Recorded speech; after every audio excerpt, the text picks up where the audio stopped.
2022 being one of the most disappointing years when it comes to sports game releases, EA Sports has released their yearly football simulation update.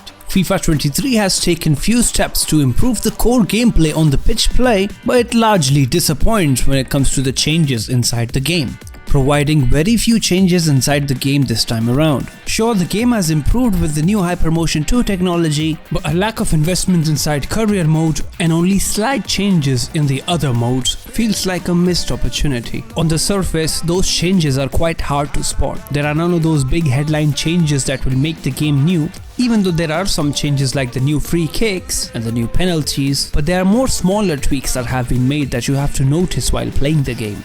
Mostly all of those smaller changes being very beneficial towards the gameplay of the game. One thing I can say, EA has hit a sweet spot when it comes to the pace of the game. It is quite slower, much slower than FIFA 22, but it feels quite realistic and very close to the real life sport we are used to watching. There is a considerable change on how players move on the game this year. There is a very big difference between Kylian Mbappe, Raheem Sterling, Vinicius Jr. Even the similar class of players have their own running styles, which will create a lot of difference between them. This definitely helps the game looking better and feeling better and adding personality to each and every player, which then takes it quite close to their real life counterparts. Even though the running styles have changed, just running past your opponent isn't the answer of this game. You have to be a pass master to get past your opponent. Unfortunately, passing has become quite difficult this year, almost nerfing it to a point where it's quite difficult to pass around the ball. This has been done to increase the skill gap between the players. Even though the new players might struggle hitting the ropes of the new passing mechanics, once its master can do wonders for you and also creates a big skill gap between the good players and the new ones. Similarly, there's a new layer to the finishing of this game this year.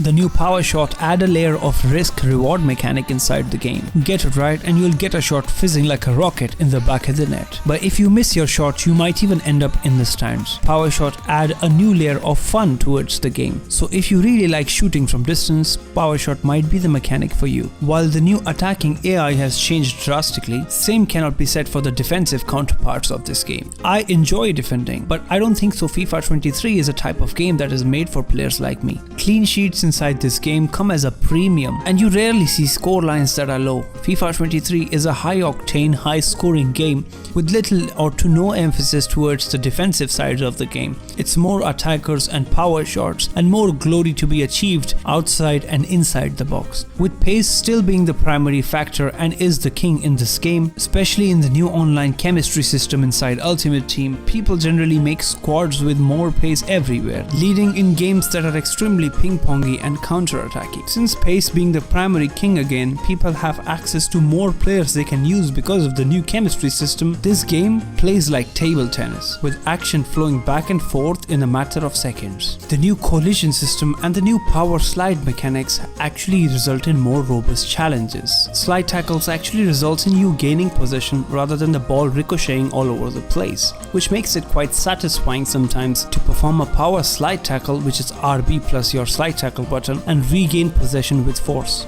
There has been considerable changes when it comes to the presentation of the game. You will see new match previews like sport broadcasters in real life. There are new cinematics that are auto-generated with the two teams that you're going to play the match with. This adds a new layer of authenticity and adds excitement to the games that you're trying to play. Some noticeable changes being like the grass on the pitch has completely changed this year, making the game look more vibrant and being ready for the World Cup this year. Also considering that we will get a new World Cup mode this year as well inside the game. Now switching over to modes, there hasn't been much big leaps inside other modes inside the game, with player career seeing the most changes, with the new personality plus feature seeing a new development section where you can categorize between 3 personalities. You can even spend your money as a player personality inside your player career, investing your money inside an esports team, or completely blowing it off in a sports car. Player career has seen a lot of changes, but same cannot be said for the manager career side of things. There's just a new feature where you'll see new cinematics for your manager career.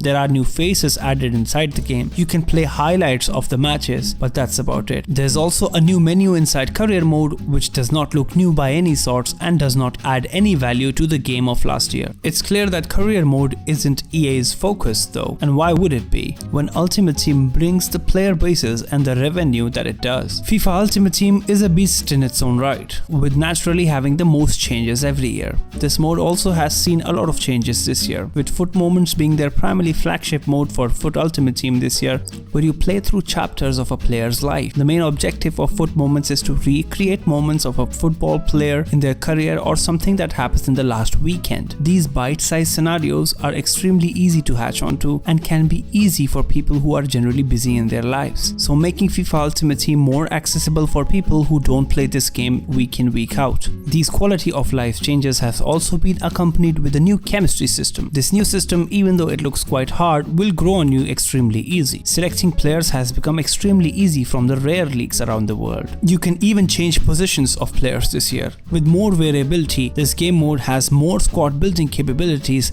than ever before. Admittedly, I've fallen over for Ultimate Team for recent years, but this new chemistry change and the new quality of life changes might be just the reason that I might come back to this game now. There have also been changes to the reward system inside this game, with a new currency called Foot Stars that you can use to open new rewards. So Ultimate Team delivering as it should. With new rewards to be achieved, new squads to be built, there's a lot to do in Ultimate Team as usual, since it's the main moneymaker of EA, and that's where the microtransactions of this game lie. Personally, it says a lot that EA Sports are struggling to define what's different and special in this year's game. Beside a handful of minor changes and some changes to their new game modes, there's not a lot to talk about in this game. The new technical dribbling system, which is the new left stick dribbling, is very different to what it was last year. I'm personally struggling at it because it feels quite broken. You have to use a different approach though. If you think your players as paintbrushes and the ball as the color, you can paint a painting out with your dribbling moves. Don't be that abrupt with your movement, make slight changes and move slowly. Otherwise, the new dribbling system will cost you matches. That said, the developer deserves credit to featuring a women's clubs team for the first time.